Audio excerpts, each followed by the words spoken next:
Good morning students. स्वागत है आप सभी का हमारे चैनल स्टडी विद अभिमान में। तो आज मैं आपके लिए यूपी बोर्ड एग्ज़ाम 2021 के लिए क्लास 10th के लिए ज्योग्राफी की क्लास लेकर आई हूँ। तो अगर अभी तक आपने हमारे चैनल स्टडी विद अभिमान को सब्सक्राइब नहीं किया है तो चैनल को सब्सक्राइब कर लीजिए और बेल आइकन पर क्लिक कर लीजिए ताकि जो भी वीडियो हम अपलोड करें उसका नोटिफिकेशन आप सभी को मिल सके। तो चलिए फिर आज की इस वीडियो को स्टार्ट करते हैं। तो आज की इस वीडियो में हम पढ़ने वाले जो आपका ज्योग्राफी का आपका फर्स्ट लेसन है संसाधन एवं विकास यानी रिसोर्स एंड डेवलपमेंट, इसका पार्ट 4 आज इस वीडियो में हम पढ़ेंगे। इससे पहले मैंने आपको इस लेसन के 3 पार्ट्स ऑलरेडी पढ़ा दिए हैं। तो जिन स्टूडेंट्स ने अभी तक वो वीडियो नहीं देखी है आप चैनल पर जाकर उस वीडियो को देख सकते हैं। तो चलिए फिर आज की इस वीडियो को हम स्टार्ट करते हैं। तो आज की इस वीडियो में हम पढ़ने वाले जो आपका ये लेसन है आपका संसाधन एवं विकास, इसके जो भी आपके वेरी शॉर्ट क्वेश्चन है वो यहाँ पर हम डिस्कस करेंगे। इससे पहले के पार्ट में मैंने आपको 35 क्वेश्चन जो है ऑलरेडी करा दिए हैं। तो आज के इस पार्ट में हम उसके आगे के क्वेश्चन को यहाँ पर देखेंगे। तो यहाँ पर आपका 36 नंबर का क्वेश्चन क्या आपसे यहाँ पे पूछा गया है। आपसे यहाँ पे पूछा गया है कि किन्हीं 2 प्राकृतिक कारकों के नाम बताइए जो मृदा अपरदन के लिए उत्तरदायी हैं। ये आपका 36 नंबर का क्वेश्चन है। इससे पहले के पार्ट में मैंने आपको 35 क्वेश्चन सॉल्व करवाए हैं।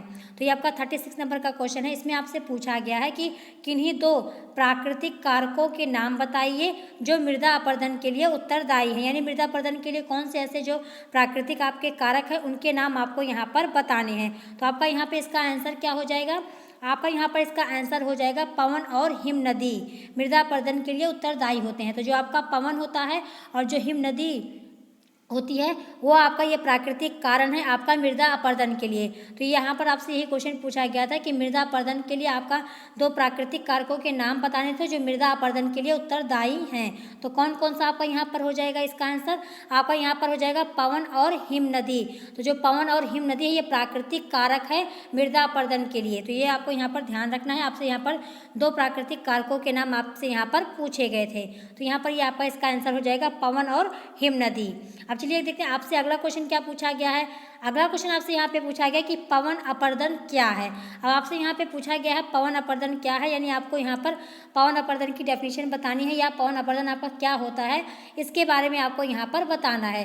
तो क्या हो जाएगा आपका यहाँ पर इसका आंसर, आपका यहाँ पर इसका आंसर हो जाएगा कि पवन द्वारा ढालू क्षेत्र या मैदान की मृदाओं को उड़ाकर ले जाने की प्रक्रिया पवन अपरदन कहलाती है। यानी जो आपकी हवा जब हवा चलती है तो जो आपके ढालू क्षेत्र होते हैं, जो मैदान यानी जो मैदान की जो मिट्टी होती है, तो जो पवन जब हवा चलती है तो जो पवन के द्वारा जो हवा के द्वारा जो भी मिट्टी को उड़ाकर ले जाती हैं उस प्रक्रिया को क्या कहा जाता है, उसको आपका कहा जाता है पवन अपरदन। यानी आपका यहाँ पर जो हवा द्वारा जो भी मैदानी क्षेत्र या जो भी ढालू क्षेत्र होते हैं वहाँ से मिट्टी को उड़ाकर ले जाने की जो प्रोसेस होती है, जो क्रिया होती है, उसे क्या कहा जाता है, उसे आपका कहा जाता है पवन अपरदन। यही आपका यहाँ पर लिखा हुआ है कि पवन द्वारा ढालू क्षेत्र या मैदान की मृदाओं को उड़ाकर ले जाने की प्रक्रिया आपकी क्या कहलाती है, पवन अपरदन कहलाती है। ये आपसे यहाँ पे पूछा गया था क्वेश्चन कि पवन अपरदन क्या है। तो पवन अपरदन आपका यही है जो जब हवा चलती है तो जब हवा चलती है तो जो हवा के साथ जो भी धूल होते हैं, जो मैदानी क्षेत्र की मिट्टी होती है, उसको उड़ाकर ले जाने की प्रोसेस क्या कहलाती है, आपकी पवन अपरदन कहलाती है। ये आपसे यहाँ पे पूछा गया था। आप चलिए अगला क्वेश्चन देखते हैं। अगला क्वेश्चन आपसे क्या पूछा गया है, अगला आपसे यहाँ पे पूछा गया है कि पट्टी कृषि से आप क्या समझते हैं। आपका क्या पूछा गया यहाँ पर, आपसे यहाँ पर पूछा गया है कि पट्टी कृषि से आप क्या समझते हैं। तो आपका इसका क्या आंसर हो जाएगा, तो आपको यहाँ पर पट्टी कृषि के बारे में बताना है कि पट्टी कृषि आपकी क्या होती है, आप उसके बारे में क्या जानते हैं, क्या समझते हैं। ये आपसे यहाँ पे क्वेश्चन पूछा गया। तो क्या हो जाएगा आपका यहाँ पर इसका आंसर, आपका यहाँ पर लिखा है कि पट्टी कृषि पवनों द्वारा जनित बल को कमजोर करने के लिए की जाती है। यानी जो आपकी पट्टी कृषि होती है वो क्या होती है, जो पवनों द्वारा जनित, जो पवन यानी जब हवा चलती है जो हवा का प्रेशर होता है उसको कमजोर करने के लिए आपकी कौन सी कृषि की जाती है, पट्टी कृषि की जाती है। फिर इसके बाद आपका लिखा कि इसके अंतर्गत बड़े खेतों को पट्टियों में बांटा जाता है। फिर इसके बाद फसलों के बीच में विभिन्न प्रकार की फसलों की पट्टियां उगाई जाती हैं। तो ये आपका होता है पट्टी कृषि। तो पट्टी कृषि से आपका क्या मतलब है कि जो पवन यानी जो हवा चलती है तो जो हवा का प्रेशर होता है बहुत तेज होता है, तो उसको रोकने के लिए, उसको कमज़ोर करने के लिए आपकी पट्टी कृषि की जाती है। इसमें आपका क्या किया जाता है, जो बड़े खेत होते हैं उनको पट्टियों में बांट दिया जाता है और फसलों के बीच में विभिन्न प्रकार की फसलों की जो पट्टियां हैं वो उगाई जाती हैं, ताकि जब हवा का प्रेशर आए तो जो फसल है वो ख़राब ना हो। इसीलिए इनको पट्टियों में बांट दिया जाता है, पट्टियों में इनको बांट दिया जाता है और फसलों के बीच भी इनको विभिन्न प्रकार की जो फसलें होती हैं उनको भी उन्हीं के बीच जो है वो फसलों को उगाया जाता है पट्टियों में। तो ये आपको यहाँ पर बता रहा था। तो जो आपकी पट्टी कृषि से आप क्या समझते हैं, तो पट्टी कृषि आपकी यही होती है कि जो हवा होती है, जो पवन होता है, पवन का जो बल होता है उसको कमज़ोर करने के लिए, यानी जो हवा का प्रेशर होता है उसको कमज़ोर करने के लिए आपका ये पट्टी कृषि की जाती है। ये आपका इसकी यहाँ पर डेफिनेशन हो गई। तो यहाँ पर ये आपका इसका आंसर हो जाएगा कि आप पट्टी कृषि से आप क्या समझते हैं, तो ये आपका यहाँ पर इसका आंसर हो जाएगा। अब चलिए अगला देखते हैं। अगला आपसे क्या पूछा गया है, अगला क्वेश्चन आपसे यहाँ पे पूछा गया है कि रक्षक मेखला क्या है। अब आपसे यहाँ पे क्या पूछा गया है, रक्षक मेखला क्या है, ये आपसे यहाँ पर एक क्वेश्चन पूछा गया। तो ये सारे क्वेश्चन आपको पढ़ लेने हैं। अगर आप इसको पढ़ेंगे नहीं तो आप यहाँ पर इसका आंसर बिल्कुल भी नहीं कर पाएंगे। देखिए आपका क्या क्या यहाँ पर आपके जो शब्द लिखे हुए हैं आप इसको बिल्कुल भी नहीं समझ पाएंगे। अब देखिए आपसे पूछा गया कि रक्षक मेखला क्या है। अगर आप इसको नहीं पढ़े रहेंगे तो आपको एकदम नया लगेगा, आपने कभी ये शब्द सुना भी नहीं होगा कि रक्षक मेखला क्या है। तो इसका आंसर हम जान लेते हैं कि आपका जो ये लिखा हुआ है रक्षक मेखला क्या है। तो इसमें आपका आंसर क्या लिखा है कि मृदा अपरदन से बचाव के लिए फसलों के बीच पेड़ों को पंक्ति में लगाना रक्षक मेखला कहलाता है। अब देखिए आपका इसका आंसर कितना इजी है कि जो मृदा अपरदन होता है, मृदा का जो अपरदन होता है, तो उसके बचाव के लिए जो फसल होती है उसके बीचों में पेड़ों की पंक्ति लगाई जाती है। जो पेड़ों को लाइन बाय लाइन लगाया जाता है तो इसको क्या कहा जाता है, आपका रक्षक मेखला कहा जाता है। देखिए आपका जो आपका ये फसलों के बीच पेड़ों की पंक्ति लगाई जाती है, ये क्यों लगाई जाती है, ताकि हमारी फसलों की रक्षा हो सके। जो मृदा अपरदन होता है, मृदा अपरदन से जो हमारा फसलों का नुकसान होता है, वो नुकसान को रोकने के लिए, उसको बचाने के लिए, उससे रक्षा करने के लिए आपका क्या किया जाता है, आपका रक्षक मेखला अपनाया जाता है। तो रक्षक मेखला में आपका क्या प्रोसेस होती है, आपका फसलों के बीच में पेड़ों की पंक्ति लगाई जाती है, यानी पेड़ों को जो है लाइन बाय लाइन लगाया जाता है, ताकि जब मृदा का अपरदन हो तो उससे हमारी जो फसलें हैं वो खराब ना हो। इसीलिए आपका क्या किया जाता है, रक्षक मेखला। तो आपको यहाँ पर ध्यान रखना, अगर आपसे क्वेश्चन पूछ लिया जाए कि रक्षक मेखला क्या होता है, तो आपको यही आंसर करना है कि मृदा अपरदन से बचाव के लिए फसलों के बीच में क्या किया जाता है, पेड़ों की पंक्ति लगाई जाती है। इसी को क्या कहा जाता है, इसी को आपका कहा जाता है रक्षक मेखला। तो ये आपको यहाँ पर ध्यान रखना है, जो आपका ये टर्म्स लिखा हुआ है, जो शब्द आपका यहाँ पर लिखा हुआ है रक्षक मेखला, इसको आपको यहाँ पर ध्यान देना है। तो यहाँ पर आपका इस क्वेश्चन का ये आंसर हो जाएगा। अब चलिए अगला देखते हैं। अगला क्वेश्चन आपसे क्या पूछा गया है, अगला आपसे यहाँ पे पूछा गया कि चादर अपरदन से आप क्या समझते हैं। अब देखिए ये भी आपके लिए एक नया शब्द है। देखिए क्या लिखा हुआ है आपका, चादर अपरदन से आप क्या समझते हैं। तो ये सारे क्वेश्चन जो भी मैं आपको यहाँ पे करा रही हूँ, सारे क्वेश्चन आपके इंपॉर्टेंट है, लेकिन आपको इसको एक बार पढ़ना होगा, समझना होगा। अगर आपके एग्जाम में ये क्वेश्चन पूछ लिया जाएगा, अगर आप इसको पढ़े नहीं रहेंगे, समझे नहीं रहेंगे, तो आप इसका आंसर नहीं कर पाएंगे। लेकिन अगर आप एक बार इसको पढ़े रहेंगे, अच्छे से समझे रहेंगे, तो आपको रटने की भी जरूरत नहीं पड़ेगी। आप अपने अकॉर्डिंग अपने शब्दों में भी इसका आंसर कर सकते हैं। तो आपसे देखिए पूछा गया कि चादर अपरदन से आप क्या समझते हैं। तो क्या हो जाएगा आपका इसका आंसर, क्या लिखा हुआ है कि जब नीचे की ओर प्रवाहित जल द्वारा एक बड़े क्षेत्र से ऊपरी मृदा घुलकर जल के साथ बह जाती है तो उसे क्या कहा जाता है, उसे चादर अपरदन कहा जाता है। यानी जो आपका नीचे की ओर जो प्रवाहित जल होता है, यानी जब जल जो है जब नीचे की ओर प्रवाहित जल, जो कोई भी अगर आपका जल है वो नीचे की ओर प्रवाहित होता है, तो जल द्वारा एक बड़े क्षेत्र से ऊपरी मृदा घुलकर जल के साथ बह जाती है। देखिए जब आपका कोई जल जो है वो नीचे की ओर प्रवाहित होता है, उसके द्वारा जब किसी बड़े क्षेत्र से जब जल प्रवाहित होता है तो क्या होता है जल द्वारा, तो जल द्वारा एक बड़े क्षेत्र से ऊपरी मृदा, जो ऊपर की मिट्टी होती है, वो घुलकर जल के साथ घुलकर बह जाती है। तो उसे क्या कहा जाता है, उसे आपका कहा जाता है चादर अपरदन। देखिए आपका चादर इसका नाम क्यों दिया गया है, क्यों नाम दिया गया कि जो मिट्टी होती है, बहुत सारी मिट्टी जो एक साथ घुलकर जल के साथ बह जाती है, एक लेयर सी बन जाती है चादर की, तो इसीलिए इसको क्या कहा गया, इसीलिए इसको कहा गया है चादर अपरदन। तो आपको यहाँ पर जो शब्द लिखे हुए उसको ध्यान देना है, यानी आपका क्या हो जाएगा चादर अपरदन। तो जो जब नीचे की ओर प्रवाहित जल द्वारा एक बड़े क्षेत्र से ऊपरी मृदा घुलकर जल के साथ बह जाती है तो उसे क्या कहा जाता है, उसे आपका कहा जाता है चादर अपरदन। तो ये भी क्वेश्चन आपका इंपॉर्टेंट है, इसको भी आपको समझना है और इसको अच्छे से याद कर लेना है। अब चलिए देखते हैं नेक्स्ट क्वेश्चन क्या पूछा गया आपसे। नेक्स्ट आपका यहाँ पर पूछा गया कि अवनालिका अपरदन क्या है। आपसे क्या पूछा गया है नेक्स्ट क्वेश्चन की अवनालिका अपरदन क्या है। अब ये भी शब्द आपके लिए नया होगा, आपने पहले कभी सुना नहीं होगा कि ये अवनालिका क्या चीज़ है। तो आपसे यहाँ पे पूछा गया कि अवनालिका अपरदन क्या है। तो क्या हो जाएगा आपका इसका आंसर, क्या लिखा हुआ है यहाँ पर कि जब बिना वनस्पति की भूमि पर बहता जल गहरी वाहिकाएं बनाता है तो अवनालिका अपरदन होता है। यानी क्या कहा गया है कि जब बिना वनस्पति की भूमि पर यानी जिस भूमि पर वनस्पति नहीं है वहाँ पर जो भी जल बहता है और जल बहने से जो भी गहरी वाहिकाएं बन जाती हैं, यानी जो गहरी नाली टाइप्स का बन जाता है, तो उसे क्या कहा जाता है, उसे आपका कहा जाता है अवनालिका अपरदन कहा जाता है। और ये जो भूमि होती है कृषि के लिए योग्य नहीं रहती है। अब देखिए आपका यहाँ पर जो वनस्पति की भूमि, जो जब किसी भूमि पर वनस्पति नहीं है वहाँ पर जल बहता रहता है, तो जो जल बहता है उसी जल से क्या बन जाता है आपका गहरी वाहिकाएं बन जाती हैं, बहुत ही गहरी जो है वो नालिकाएं बन जाती हैं। तो उसको क्या कहा जाता है, उसको आपका कहा जाता है अवनालिका अपरदन। और जो ये भूमि होती है जहाँ पर इस तरह का गहरी जो वाहिकाएं बन जाती है तो वो भूमि जो है वो कृषि के लिए बिल्कुल भी योग्य नहीं होती है। तो इसको भी आपको यहाँ पर ध्यान रखना है। तो ये आपका हो जाता है अवनालिका अपरदन। अब नेक्स्ट आपसे क्या पूछा गया क्वेश्चन, नेक्स्ट आपका यहाँ पे पूछा गया कि उत्खान भूमि से आप क्या समझते हैं। अब ये भी आपके लिए नया टर्म्स लिखा हुआ है, क्या लिखा हुआ है आपका उत्खान भूमि से आप क्या समझते हैं। तो क्या हो जाएगा आपका यहाँ पर इसका आंसर कि मृदा अपरदन उपजाऊ भूमि को उत्खान भूमि में परिवर्तित कर देता है। तो जो आपका मृदा अपरदन होता है, जो मृदा का जब अपरदन होता है तो जो उपजाऊ भूमि होती है उसको किस में चेंज कर देता है, उसमें आपका उत्खान भूमि में चेंज कर देता है। और ये भी भूमि क्या होती है, कृषि के योग्य नहीं होती है। तो जो भी आपका मृदा अपरदन से जो भी उपजाऊ भूमि होती है उसका उत्खान हो जाता है, यानी जो भूमि का जो उपजाऊपन है वो खत्म हो जाता है। जो भी उसमें आपके जो मिट्टी होती है, जो भी उसमें पोषक तत्व होते हैं जो हमारी फसलों को लाभ पहुंचाते हैं, तो वो सारी चीज़ें क्या होती है, खत्म हो जाती है भूमि की। तो उसमें जो आपकी उपजाऊ भूमि होती है वो मृदा अपरदन के कारण किस में चेंज हो जाती है, उत्खान में चेंज हो जाती है। यानी जो वो भूमि होती है उसमें जो भी पोषक तत्व, जो भी उसकी अच्छाई होती है वो सारा उस मिट्टी का वो खत्म हो जाता है। तो कौन सी भूमि बन जाती है, वो उत्खान भूमि बन जाती है। तो आपका क्या कहा जा रहा है, आपसे यहाँ पे यही पूछा गया था कि उत्खान भूमि से आप क्या समझते हैं। तो उत्खान भूमि का मतलब यही है कि जो मृदा अपरदन से जो जब मृदा का अपरदन होता है, जो मिट्टी होती है जो उसका उपजाऊपन होता है, तो मृदा अपरदन के कारण उसका उपजाऊपन खत्म हो जाता है। जो भी मिट्टी होती है, जो मिट्टी में पोषक तत्व होते हैं सारे खत्म हो जाते हैं।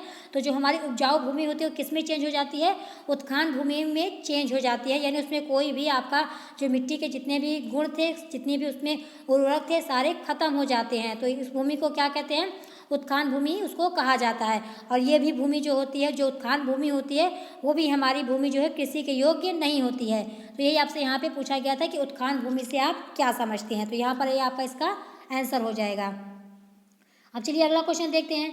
अगला आपसे क्या पूछा गया कि उन दो कारकों का नाम बताइए जिन पर संसाधनों का विकास निर्भर करता है। अब देखिए आपसे यहाँ पे क्या पूछा गया है कि उन दो कारकों के नाम आपको बताने हैं जिस पर जो संसाधन होते हैं उनका विकास निर्भर करता है, डिपेंड करता है। तो क्या हो जाएगा आपका यहाँ इसका आंसर, आपका यहाँ पर इसका आंसर हो जाएगा कि प्रौद्योगिकी और मानव संसाधन की गुणवत्ता पर संसाधनों का विकास निर्भर करता है। यानी जो प्रौद्योगिकी है और मानव संसाधन है उसकी गुणवत्ता, उसकी जो क्वालिटी है उसी पर जो है वो संसाधनों का विकास निर्भर करता है। अगर ये दोनों चीज़ें अच्छी रहेंगी तो जो हमारे संसाधन है, जो उनका विकास है वो भी अच्छा ही होगा। तो आपका यही पूछा गया था आपसे कि दो कारकों के नाम बताइए जिन पर जो हमारे संसाधन है, जो हमारे रिसोर्सेस हैं उनका जो डेवलपमेंट है वो उस पर निर्भर करता है। तो कौन कौन से आपके कारक है आपके, एक तो आपका है प्रौद्योगिकी और दूसरा आपका है मानव संसाधन की गुणवत्ता। ये दो आपके इम्पॉर्टेंट कारक हैं। तो चलिए अब अगला क्वेश्चन देखते हैं। अगला आपसे क्या पूछा गया है, अगला आपसे यहाँ पे पूछा गया है कि उस तरीके का नाम बताइए जिसने पश्चिमी भारत में मृदा संरक्षण में महत्वपूर्ण योगदान दिया है।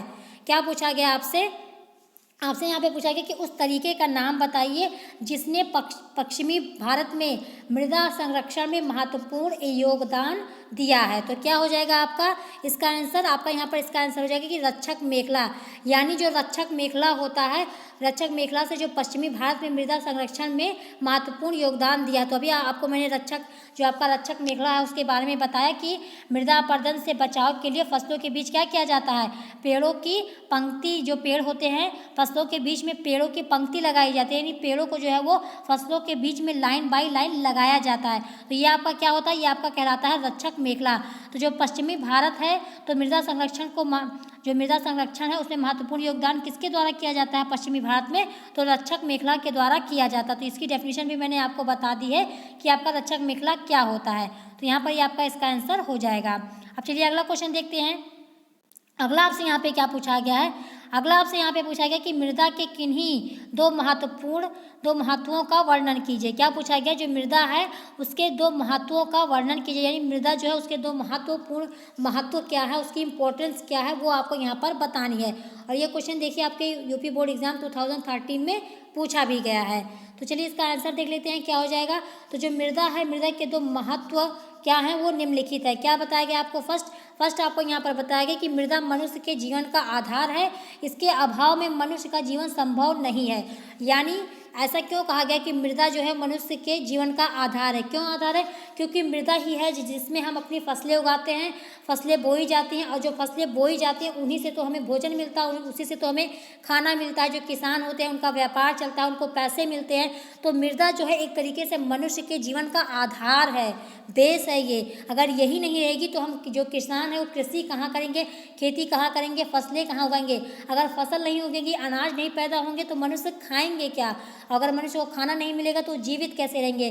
तो इसीलिए जो आपकी मृदा है इसको मनुष्य के जीवन का आधार माना गया है, आधार इसको बताया गया है। अगर मृदा नहीं होगी तो मनुष्य का जीवन भी नहीं होगा, ये आपको यहाँ पर ध्यान रखना है। तो ये सबसे बड़ा आपका महत्व हो जाता है, सबसे बड़ी इंपॉर्टेंस हो जाती है आपकी मिट्टी की। फिर सेकंड आपका क्या लिखा हुआ है, सेकंड आपका यहाँ पर लिखा हुआ है कि अधिकांश ऊर्जा के उत्पादन का साधन कोयला तथा पेट्रोलियम का स्रोत मृदा ही है। यानी जो हमारे अधिकांश जो हमारे एनर्जी के जो भी आपके जो एनर्जी है, जो भी ऊर्जा है, जो भी उसका उत्पादन किया जाता है, जो उसका साधन जो कोयला होता है, पेट्रोलियम होता है, तो जो उसका सोर्स है, जो उसका स्रोत है वो भी क्या है, मृदा ही है। तो मृदा हमारे लिए बहुत ही इंपॉर्टेंट है। अगर मृदा नहीं होगी तो मनुष्य का जीवन भी नहीं होगा, इसीलिए मृदा को जो है मनुष्य के जीवन का आधार माना गया है। इसके अगर मृदा नहीं तो मनुष्य का जीवन भी नहीं होगा। तो ये बहुत ही इंपॉर्टेंट आपके जो आपके मृदा की इंपॉर्टेंस बताएगी। तो बहुत ही मृदा जो है, मिट्टी जो है हमारे लिए बहुत ही इंपॉर्टेंट होती है। तो ये क्वेश्चन आपका बहुत ही इंपॉर्टेंट है, इसको आप अच्छे से तैयार कर लीजिएगा। अब चलिए अगला क्वेश्चन देखते हैं। अगला आपसे क्या पूछा गया है, अगला आपसे यहाँ पे पूछा गया कि मृदा अपरदन को नियंत्रित करने वाली किन्हीं दो विधियों की व्याख्या कीजिए। फिर आपसे यहाँ पे अथवा करके पूछा गया कि मृदा संरक्षण के दो उपाय बताइए। तो दोनों क्वेश्चन आपका अलग अलग पूछा गया, लेकिन आपका आंसर एक ही होगा। आपसे देखिए यहाँ पर मृदा को नियंत्रित करने के लिए पूछा गया या मृदा संरक्षण, बात तो एक ही है। चाहे आप मृदा अपरदन को नियंत्रित करने की बात करें या मृदा संरक्षण की बात करें, दोनों आपका एक ही है। तो आपका यहाँ पे इसका क्या आंसर क्या हो जाएगा, आपसे यहाँ पे मृदा को नियंत्रित करने वाली किन्हीं दो विधियों की व्याख्या करनी है, दो विधियों के बारे में आपको बताना है। तो क्या हो जाएगा आपका यहाँ पर इसका आंसर, मृदा अपरदन को नियंत्रित करने वाली दो विधियाँ कौन सी हैं, निम्न हैं। तो आपका क्या हो जाएगा, बांधों का निर्माण और वृक्षारोपण। तो जो बांध बनाए जाते हैं बड़े बड़े हमारे, इससे भी मृदा अपरदन को रोका जा सकता है। और वृक्षारोपण, तो देखिए अब आपका जो रक्षक मेखला जो था उसमें क्या किया जाता था, मृदा अपरदन से बचाव के लिए क्या किया जाता था, वृक्षारोपण किया जाता था। यानी जो फसल होती है, फसलों के बीच में पेड़ों की पंक्ति लगाई जाती है। तो मृदा अपरदन को रोकने के लिए ये दो इम्पॉर्टेंट आपकी विधियां हैं, बहुत ही इंपॉर्टेंट है। बांधों का निर्माण और वृक्षारोपण, यानी वृक्षों को लगाना और बांधों को बनाना, ये दो है। अगर ये दोनों चीज़ें की जाती हैं तो मृदा अपरदन को हम उसको नियंत्रित कर सकते हैं। तो मृदा का हम संरक्षण, जो मृदा संरक्षण होता है, मृदा को हम जो मृदा अपरदन होता है उससे हम बचाव कर सकते हैं। तो ये आपके दो इम्पॉर्टेंट आपके यहाँ पर विधियाँ बताई गई हैं। अब चलिए अगला क्वेश्चन देखते हैं। अगला आपसे क्या पूछा गया है, अगला आपसे यहाँ पे पूछा गया है कि जलोढ़ मृदा और काली मृदा में अंतर बताइए। आपका जलोढ़ मृदा होती है और काली मृदा होती है, उसमें आपको यहाँ पर अंतर बताना है। और ये क्वेश्चन आपका 2011 में पूछा भी गया है। तो क्या हो जाएगा आपका इसका आंसर, जलोढ़ मृदा और काली मृदा में निम्नलिखित अंतर है। तो सबसे पहले आपका जो आपकी जलोढ़ मिट्टी है उसका निर्माण किस तरीके से होता है, ये आपको यहाँ पर बताया गया। तो जो आपकी जलोढ़ मिट्टी है इसका निर्माण नदियों के निक्षेप से हुआ है। तो ये मैंने आपको जब पढ़ाया था क्वेश्चन, तो उसमें भी मैंने आपको बताया था जलोढ़ मिट्टी के बारे में। तो क्या होता है, जो जलोढ़ मिट्टी है उसका निर्माण किस तरीके से होता है, जो नदियों के निक्षेप से इसका निर्माण होता है।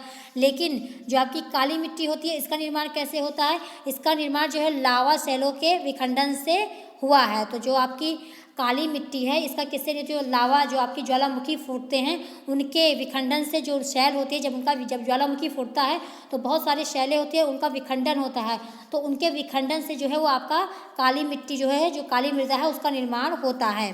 फिर इसके बाद आपका क्या बताया गया इसमें जलोढ़ मिट्टी में, तो जो जलोढ़ मिट्टी है इसका विस्तार कहाँ से है, पंजाब, हरियाणा, उत्तर प्रदेश, बिहार, पश्चिम बंगाल तथा नदी घाटियों में है। तो ये भी मैंने आपको बताया था जब जलोढ़ मिट्टी के बारे में आपको बताया था कि आपका जो जलोढ़ मिट्टी है इसका निर्माण कहाँ तक है, किस क्षेत्र में है, किस राज्य में है और किस नदियों के पास है। तो ये सारी चीज़ें मैंने आपको बताई थी।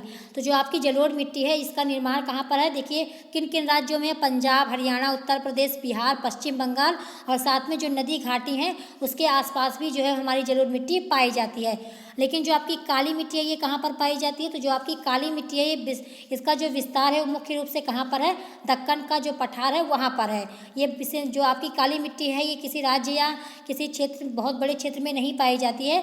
जो आपकी काली मिट्टी है इसका विस्तार सिर्फ कहाँ पर है, ज़्यादातर मुख्य रूप से दक्कन के पठार पर है। तो ये आपको यहाँ पर ध्यान रखना है। तो यहाँ पर आपका ये हो गया क्वेश्चन का आंसर, जलोढ़ मिट्टी और काली मिट्टी में अंतर आपको यहाँ पर बताना था। अब चलिए अगला क्वेश्चन देखते हैं। अगला आपसे क्या पूछा गया है, अगला आपसे यहाँ पे पूछा गया है कि मृदा के निर्माण में जलवायु सबसे महत्वपूर्ण कारक किस प्रकार है, दो कारणों की व्याख्या कीजिए। तो आपसे पूछा गया कि मृदा के निर्माण में जो जलवायु है उसका क्या इंपॉर्टेंस है, जो महत्वपूर्ण उसके जो कारक हैं किस प्रकार के हैं, उनकी व्याख्या आपको यहाँ पर बतानी है। जो भी कारण है, जो भी कारक है उसकी व्याख्या आपको यहाँ पर बतानी है। तो क्या हो जाएगा आपका इसका आंसर कि मृदा के निर्माण में जलवायु निम्न प्रकार से भूमिका निभाती है। तो जो आपकी मृदा का निर्माण है उसमें जलवायु की क्या भूमिका है वो आपको यहाँ पर बताना है। तो क्या हो जाएगा आपका फर्स्ट लिखा हुआ है अपक्षय की दर निर्धारित करके, और सेकेंड आपका लिखा है वनस्पति के प्रकार को निर्धारित करके। यानी जो जलवायु है, जलवायु क्या करती है, जब मृदा का जो निर्माण होता है उसमें जलवायु की क्या भूमिका, तो जलवायु क्या करती है, अपक्षय के दर को निर्धारित करती है, और दूसरा आपका वनस्पति के प्रकार को भी निर्धारित करती है आपकी कौन, जलवायु। तो ये आपकी मृदा के निर्माण में दो इम्पॉर्टेंट आपके जो जलवायु है उसकी दो इम्पॉर्टेंट आपकी यहाँ पर भूमिका है, दो आपके कारण है। तो यही आपका यहाँ पर लिखा हुआ है, अपक्षय की दर निर्धारित करना और वनस्पति के प्रकार को निर्धारित करना। अब चलिए देखते हैं अगला क्वेश्चन क्या पूछा गया है। अगला आपसे यहाँ पे पूछा गया है कि भूमि निम्नीकरण के लिए उत्तरदायी किन्हीं दो मानव निर्मित और दो प्राकृतिक कारकों का उल्लेख कीजिए। क्या पूछा गया आपसे कि जो भूमि का निम्नीकरण है, यानी जो भूमि में जो कमी आ रही है, जो उसकी उर्वरा शक्ति है जो भी है उसमें जो कमी हो रही है, भूमि निम्नीकरण हो रहा है, उसके लिए जो मानव निर्मित दो कारक आपको बताने हैं और दो प्राकृतिक कारक के बारे में आपको यहाँ पर बताना है।